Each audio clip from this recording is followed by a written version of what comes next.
कहानी की शुरुआत में हमें कुछ लोगों को दिखाया जाता है जिन्हें बुरी तरह टॉर्चर किया जा रहा था। एक आदमी खोलता हुआ पानी उन लोगों के शरीर पर डाल देता है, जिस कारण उनकी चमड़ी छिल जाती है। कुछ लोगों को तो ये लोग जिंदा जला देते हैं, तो कुछ को घंटों तक पानी में डुबाकर मार दिया जाता है।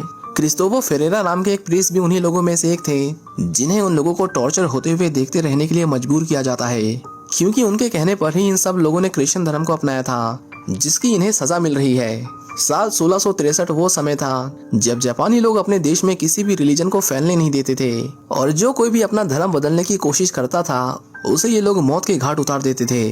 अब कुछ लोगों को जीसस क्राइस्ट की तस्वीर को पैरों तले कुचलने को कहा जाता है। जिन लोगों ने उस पर पैर रख दिया उनकी जान बख्श दी गई, लेकिन जो लोग ऐसा नहीं करते उन्हें बहुत टॉर्चर किया जाता है और फिर मार दिया जाता है। इसके कुछ साल बाद हम दो और पादरियों को देखते हैं जो क्रिस्टोफर फेरेरा के स्टूडेंट्स हैं। एक इटालियन पादरी उन दोनों को एक लेटर दिखाते हैं जो उन्हें फेरेरा ने जापान से भेजा था।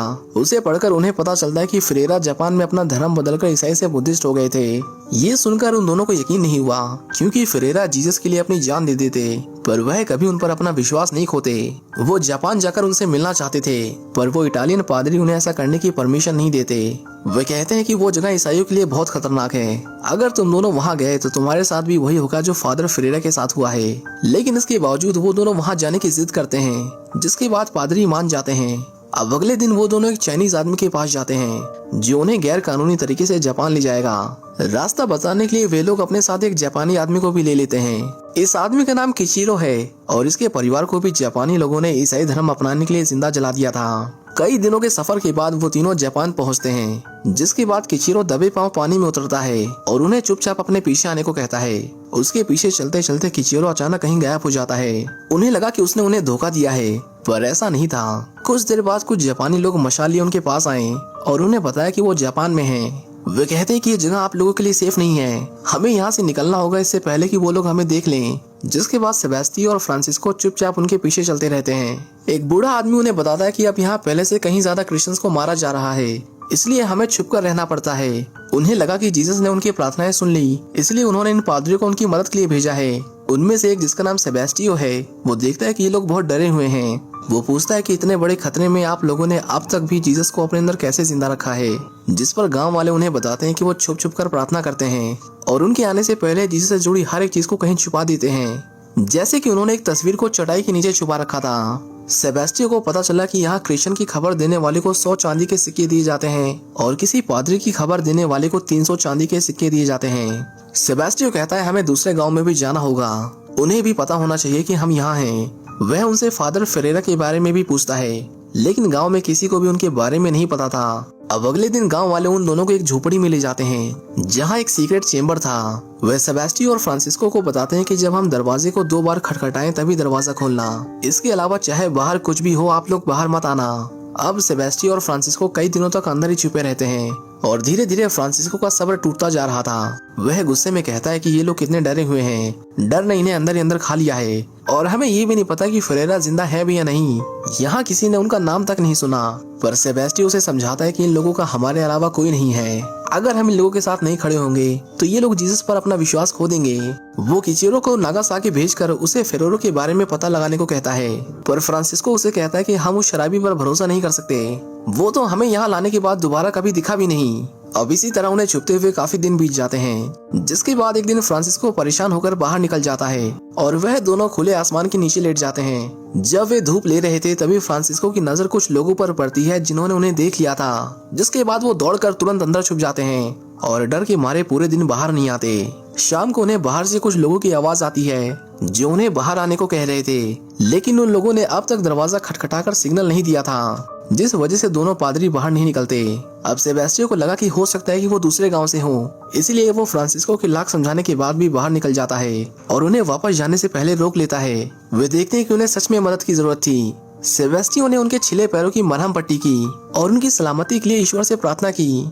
उन्होंने बताया कि किचिरो से हमें आप लोगों के बारे में पता चला, वो भी हमारी तरह क्रिश्चियन है। सेबेस्टियो और फ्रांसिस्को को लगता था कि वो क्रिश्चियन नहीं है, पर वो लोग उन्हें बताते हैं कि ऐसा नहीं है। 8 साल पहले वो भी क्रिश्चियन हुआ करता था। उसके पूरे परिवार को यहाँ के लोगों द्वारा पकड़ लिया गया और उन्हें सबके सामने जीसस का अपमान करने को कहा गया। सबसे पहले किचीरो ने जीसस की तस्वीर पर पैर रखकर अपनी जान बचा ली, लेकिन उसकी पत्नी समेत उसके पूरे परिवार ने ऐसा नहीं किया, जिस वजह से उन्हें उसकी आंखों के सामने जिंदा जला दिया गया। ये सब जानकर पादरियों को किचीरो के बारे में बहुत बुरा लगा। वो अगले दिन हर एक गाँव में जाकर दूसरे क्रिश्चियंस का भी हौसला बढ़ाना चाहते थे, पर अभी जिस गांव में वे थे उस गांव का मुखिया मोकिची उन्हें वहां जाने से रोकता है। वो कहता है कि वहां आपकी जान को खतरा है, लेकिन इसके बावजूद सेबेस्टियो वहां जाने का फैसला करता है और फ्रांसिस्को वहीं रुक जाता है ताकि इन लोगों को सहारा दे सके। अगले दिन सेबेस्टियो उनके गांव जाता है जहां उसे किचीरो भी मिला। सब उसका अच्छे से स्वागत करते हैं और सेबेस्टियो देखता है कि यहाँ के लोगों ने इतनी मुश्किल घड़ी में भी अपना विश्वास नहीं खोया था। खुशकिस्मती से उसे वहाँ एक बूढ़ा आदमी मिला जो जानता था कि फेरेरो कहाँ मिलेंगे। वह बताते हैं कि उन्होंने फेरेरो को आखिरी बार नागासाकी में देखा था, जहां सारे क्रिश्चियंस को लेकर जाया जाता है। सेबेस्टियन ने देखा कि गांव वालों को अपने विश्वास को कायम रखने के लिए उससे छोटी छोटी चीजें चाहिए थी, जिससे उनकी हिम्मत बनी रहे। जिसके बाद वह भूसे की छाल से बने हुए क्रॉस और अपनी माला के एक एक मोती गांव वालों को देता है, जिसे पाकर सभी की खुशी का ठिकाना नहीं रहा। उसने किचीरो को भी एक मोती देने के लिए अपने पास बुलाया, पर किचीरो उसके पास आने के बजाय वहां से भाग जाता है, क्योंकि वो अपने आप को सबसे बड़ा पापी मानता है और उसे लगता है कि जीसस उसे कभी माफ नहीं करेंगे। सेबेस्टियन को एहसास हुआ कि किचीरो को सबसे ज्यादा मदद की जरूरत है, इसलिए वह उसके पास गया और उसे अपने पाप कबूलने को कहा। किचीरो उसे कन्फेशन करते वक्त रोने लगता है, जिससे पता चलता है कि सालों से वो अपने अंदर कितने गहरे दुख को समेटे बैठा था। वहीं दूसरी तरफ हम एक बूढ़े आदमी को देखते हैं जिसे कुछ जापानीज लोगों ने पकड़ लिया था। ये वही लोग हैं जो गांव में क्रिश्चियंस को साफ करने का काम करते थे। मोकिची कहता है कि हम बुद्ध के मंदिर में प्रार्थना करते हैं और हर साल टैक्स भी भरते हैं, तो फिर हमारे साथ ऐसा क्यों किया जा रहा है? वो आदमी बोला, तुम सब अच्छे लोग हो, लेकिन मुझे उन लोगों से दिक्कत है जो अभी भी छुप छुप कर किसी दूसरे धर्म को मानते हैं। हमें खबर मिली है कि वो यही है। वो अपनी जेब से ढेर सारे चांदी के सिक्के निकालते हुए कहता है कि जो कोई उनके बारे में बताएगा उन्हें ये सिक्के इनाम में मिलेंगे, और अगर अगले 3 दिन में मुझे कोई खबर नहीं मिली तो मैं 3 और लोगों को अपने साथ ले जाऊंगा और उनमें से एक तुम भी होगे। अब रात में सब एक बार फिर से इकट्ठा होते हैं। मोकिची कहता है कि हम अपनी जान दे देंगे लेकिन पादरी को कुछ नहीं होने देंगे। सेबेस्टियो जानता था कि अगर वो यहाँ रुके तो गांव वाले एक एक कर मारे जाएंगे, इसलिए वो किचीरो के गांव जाने का फैसला करते हैं। पर उसके गांव के कुछ लोग जो वहीं मौजूद थे वो कहते हैं कि वो ऐसा ना करें, क्योंकि इससे उनकी जान भी खतरे में पड़ सकती थी। आज नहीं तो कल वह उन्हें ढूंढ ही लेंगे। वो कहाँ जाएंगे इस बात को लेकर सभी आपस में लड़ने लगते हैं, जिसके बाद वो बूढ़ा आदमी उन दोनों को इसी गांव में रुकने के लिए कहता है। एक आदमी खुद से आगे आकर कहता है कि जिन 4 लोगों को वो लोग ले जाएंगे उनमें से एक